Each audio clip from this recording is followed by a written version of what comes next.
Ben ça va être long, hein. Trop de trucs à dire sur ce livre. Allez. Pour ceux qui veulent savoir, le timeline de la vidéo est aussi dans la barre d'infos. Je vous laisse tout de suite avec la vidéo. Bonjour à tous, j'espère que vous allez bien. Aujourd'hui, je teste un nouveau livre de cuisine. C'est mon 3e sur ma chaîne YouTube et je vais tester cette chose. Donc c'est On mange quoi ce soir? C'est un livre qui est écrit par Sylvia Gavet, donc qui a plusieurs livres à son actif. J'ai choisi On mange quoi ce soir tout simplement parce que je l'avais offert à mon papa il y a peu de temps. Il l'a adoré, il m'a dit bah, pour ta vidéo de test, il faut à tout prix que tu parles de ce livre parce qu'il est vraiment bien. Déjà en première page, enfin, dans les premières pages, on a un édito de Sylvia Gavet qui nous explique un peu sa philosophie de voir la cuisine et c'est vrai que je me rapproche énormément de ce qu'elle promeut en fait comme cuisine parce que c'est ce que je veux également montrer sur ma chaîne YouTube. Donc déjà, dès les premières lignes, je me suis dit bon, ça va pas mal coller. On a un mode d'emploi des soirs de la semaine, pardon.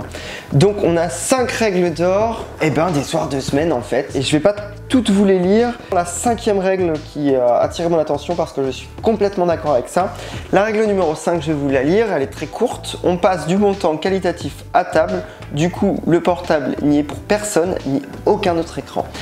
Alors, pourquoi je suis d'accord? Je trouve que manger, c'est un moment très important dans la journée. Ça permet de faire une coupure dans sa journée, d'autant plus le soir. Et je sais que c'est compliqué pour certains de pouvoir décompresser en faisant la cuisine, mais c'est vraiment important. Ça permet de faire autre chose et ça me permet d'enchaîner sur les 12 trucs et astuces pour faire du quotidien une fête, dont la première règle est les soirs de la semaine, on n'ajoute pas de stress au stress de la journée. Toute ma cuisine est anti-stress, c'est-à-dire qu'il faut prendre le temps de faire le repas pour pouvoir souffler. C'est compliqué quand on bosse énormément, on n'a pas forcément envie de se dire faut que je rentre à la maison, faut que je cuisine. Faut pas le prendre comme une corvée, mais comme une manière de déstresser. Et j'adore sa philosophie. Bon, il y a 12 règles, je vais pas les énumérer, il y en a certaines qui ont retenu mon attention. Ensuite, le sommaire qui est classé par type de plat, poisson, pâtes, œufs. Je reviendrai sur les pâtes ensuite et on atterrit à la fin du livre. Alors à la fin du livre, donc j'ai quelque chose pour moi qui je trouve est très astucieux et je m'étais toujours dit que si je faisais un livre de cuisine, j'allais faire en fait la même chose, mais bon, je suis très loin du livre de cuisine, mais sait-on jamais, jamais dire jamais. On a l'essentiel qu'il faudrait avoir dans nos placards. Voilà, moi je trouve ça top. On a également le petit pense-bête pas bête. J'en perds mon livre.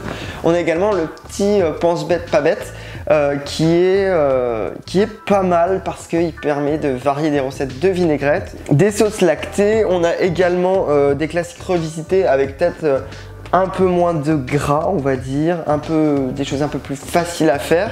Avant ça, parce que je l'ai oublié, on a un truc qui est mais topissime, qui est la saisonnalité des produits. Et ça, c'est vraiment très important. C'est-à-dire que nous avons les légumes, bon, c'est pas, il n'y a pas tout, mais il y a une grande quantité quand même.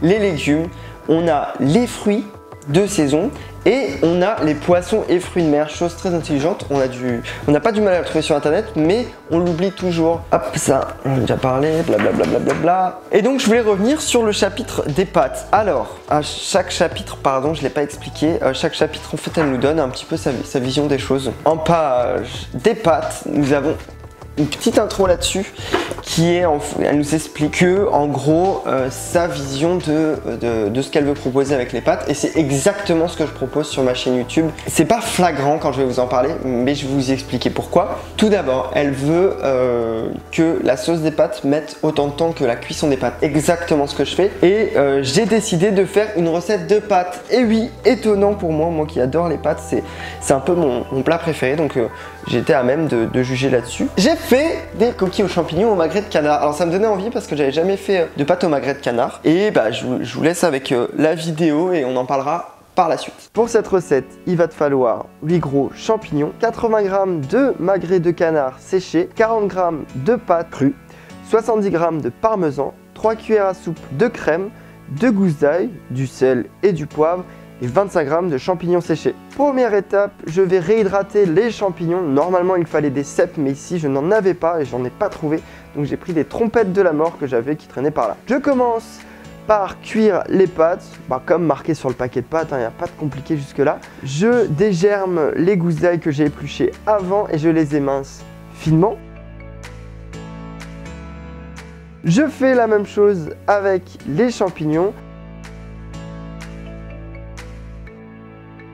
Je vais faire chauffer mon huile d'olive et je vais faire revenir l'ail et les champignons que j'ai émincés environ 3-4 minutes selon le livre, mais là j'ai plus mis 6 à 7 minutes quand même. Je vais égoutter les pâtes.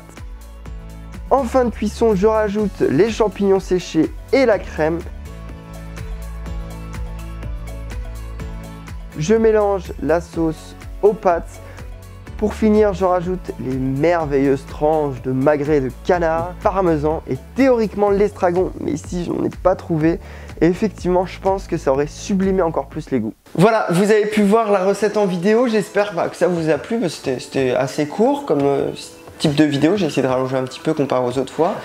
La recette, je la trouve de 1 très bien construite, de 2 les temps sont justes, de 3 le goût est au rendez-vous. Et c'est un livre que j'affectionne, dont je vais m'inspirer je pense pour mes prochaines vidéos.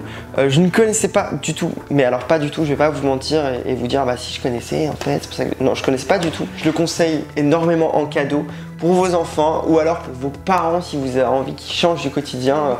Qu'est-ce que je peux dire d'autre sur ce livre? Rien, mis à part que pour moi, foncez l'acheter si vous avez envie d'un livre pour débuter. Si vous avez envie d'idées, vous pouvez y aller les yeux fermés.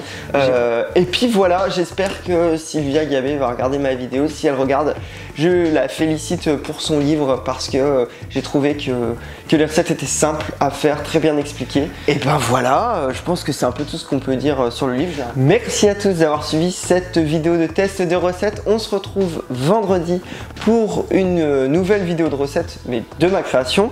Je mettrai tout ce qu'il faut savoir sur ce livre en barre d'infos. Et ben je mettrai aussi mon Twitter, mon Facebook et mon Instagram. Quant à nous, on se retrouve vendredi. Une très bonne journée.